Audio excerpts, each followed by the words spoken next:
देखो मशीन नीचे डिस्क से रखा है, ऊपर 2 टायर रख के बकेट रख दिया है भाई ने, ताकि कोई चोरी ना करे टायर। भाई ये स्कीम देखो भाई।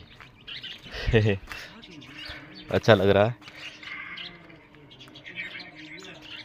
शाम को रखा टायर और यहाँ पे ऊपर रख दिया हमने बकेट, ताकि कोई चोरी ना करे। अंदर देख सकते हो डिस्क भी है। बहुत से टायर चोरी हो गए हैं, इसलिए भाई ने ये स्कीम लगा दी। कैसा लगा अपना स्टाइल भाई, कमेंट में बताओ।